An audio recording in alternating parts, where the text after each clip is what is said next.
Hi again, this is Rick Rogers from Doomsday Tank Models. Looking to give you an update on the Zimmerit venture that I've started with the new tool. And hoping to give you an update and see what you think about that. So we're going to cover that. Going to give you an example of the tools I use. I put a kit together. And so this is an update on the Porsche Tiger tank. And I'll give you tips on that and a surprise tip at the end. You may or may not have some use for it, but I think most people will. So I hope you get a kick out of it. So roll the film.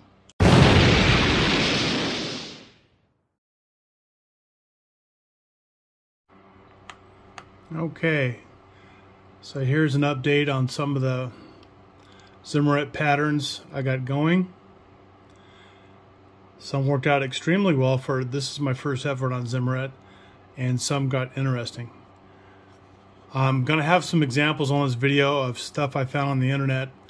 One out of the factory that just, it doesn't look precise. Everyone talks about the Germans being precise, and that's true for the most part. But they also are realistic when it comes to you're losing a war, get the stuff out in the battlefield.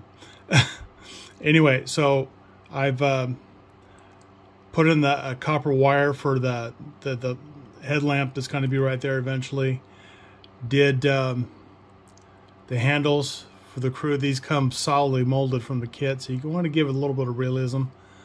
And this is within my wheelhouse, so I do it. And I'm even playing around with the periscopes for the cupola, and made it look like it's glass in there. I'm going to add some color to it too to make it look better. Colored the back, painted the back black so I can put the brass screens on and have it be a color base behind it. So here's the thing I did. You can see I've put on this side the tow ropes on the side there, and eventually, originally I kept the holes in there so I could put the gear on it, and I think it's always best to put it on before painting. It steadies it so you can get the detail, I think, anyway.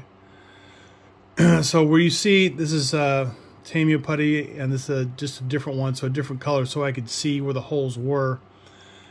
Because I think next time when I do this, I'm going to push the gear into the putty while it's still soft. Not hard, but enough to leave somewhat of an impression and still look realistic.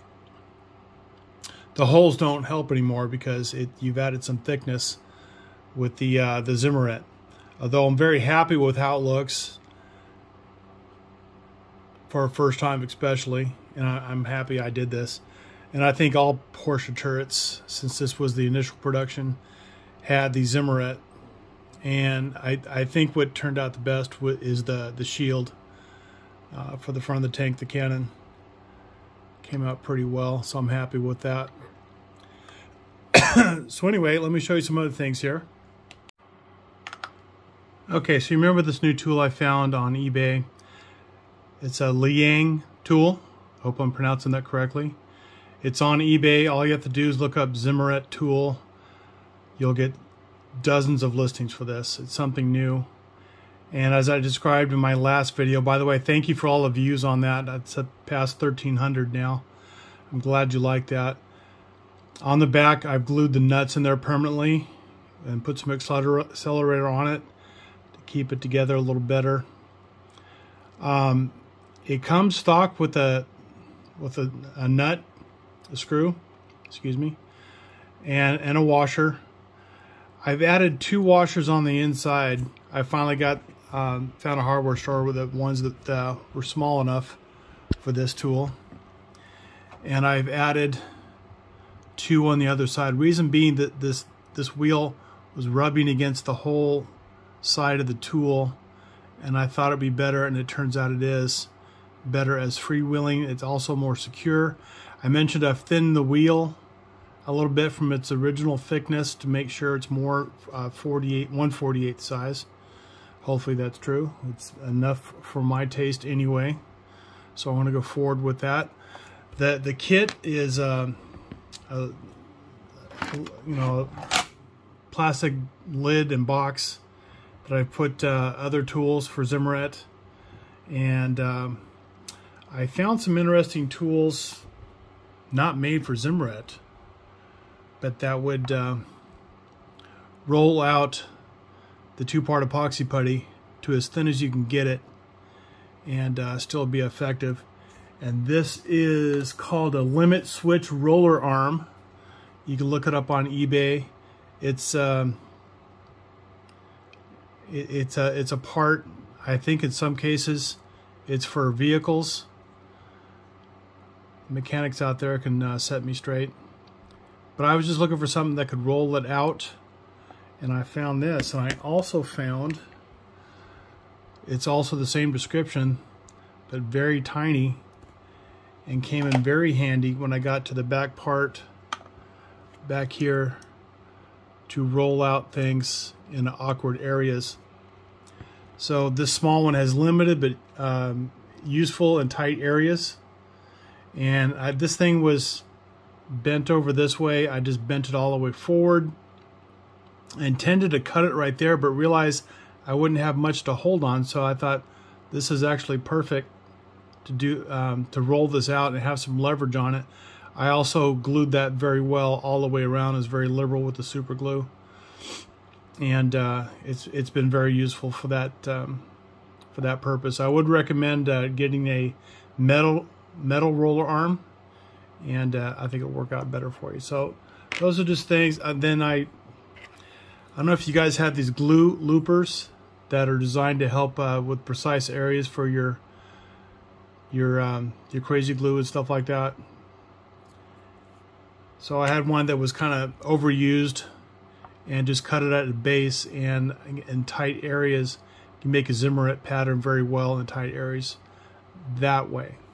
Because you also have, remember on this tool you have the stamp, but there are some areas of your vehicle that'll be very, very hard to get. That sucker does not want to focus. There you go. Anyway, so let me get into some more things for you. So I have another practice thing here. Disc from a part. For the Zimmerit, just want to keep it wet on the rollout part. Keep it active so it doesn't harden too quickly on you. And this is a thing I think it's gonna really help get some of the thickness out of it.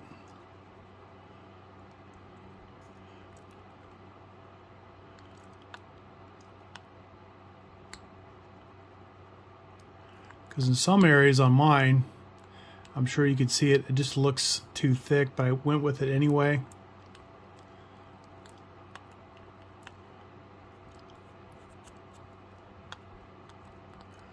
And you just try to roll it out.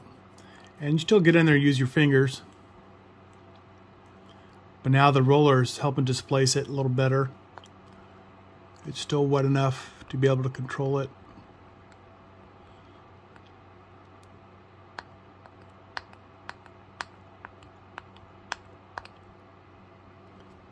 Okay. And what I did get from another model is to use some baby powder. Just get on your finger, get some of the moisture off, and then put on it like that. And then, so just get it as thin as you can. And then you just try, get them straight as you can.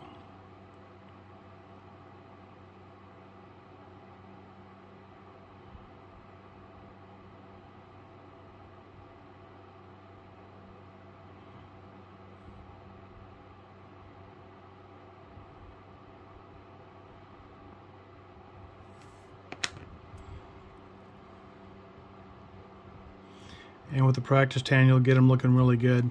I think that looks not too bad. So that's just an example for you guys on the procedure of flattening out the epoxy putty and actually making these Zimmerit prints from the tool. So this is what I was talking about. This is my example on the model. and then something in real life. This is in the factory. That looks kind of funky, but it works. What the heck? It's not perfect, but it works. So don't beat yourself up on stuff that you may do for your model. By the way, I also wanted to give you some ideas. This is a peppermint candy box, and it's tin. I always wondered, it's got to be something I could do with this, and I made myself several kits. This is a Zimmerit 148 kit, so I have immediate access to that scale tools. And then I have other Zimmerit extras, buffer tools that I have in there, sanding pads for this right here. I don't know if you've ever used that. It's a G tool, Mr. Hobby. Great for sanding. Fine saw blades, staples, drill bits. It really comes in handy, and I just label it so I know exactly what's in it, so I don't have to go bouncing around and figure out what's where. So that's all labeled. Thought it would help. Hope you guys like it. Okay, so that's all I got for you today. Oh, I forgot the surprise tip. Hang on. So for all of us that drink coffee, it's what I take from my hobby. Get some caffeine up. So for your coffee filters, this occurred to me the other day. Put them inside a cream cheese container. That's it. The tip has nothing to do with hobbies. Okay, I don't know if you enjoyed that tip or not about the coffee filters, but it's working out really good for me. Underneath our counter is a light. Sometimes we get an occasional gnat that'll work its way inside the bag for the filters, and it's just annoying. So anyway, hope that helps for your everyday life. And my Henschel turret tiger is getting jealous, wants me to finish them. So I'll have to get in there. It's just been incredibly hot. It's triple digits right now where we are in Stockton, California. So I've just been shelving him and doing building inside where the air conditioning is. That being said, I appreciate you guys so much for watching my videos. Thank you for all the views I got on my last one. Please like, subscribe, and share with anybody you think would like my content.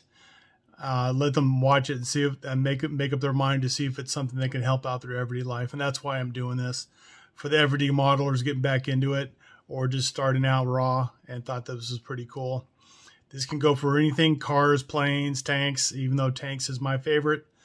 Don't limit yourself. Go in and out of what you want to do. Keep it fresh all the time. So please like, subscribe, and share. Hit that black bell so you get all content. And I really appreciate it. I'm sorry it's been so long. It's been 3 weeks since my last video. But I thank you very much, and we'll see you hopefully very soon. Thank you. Bye-bye.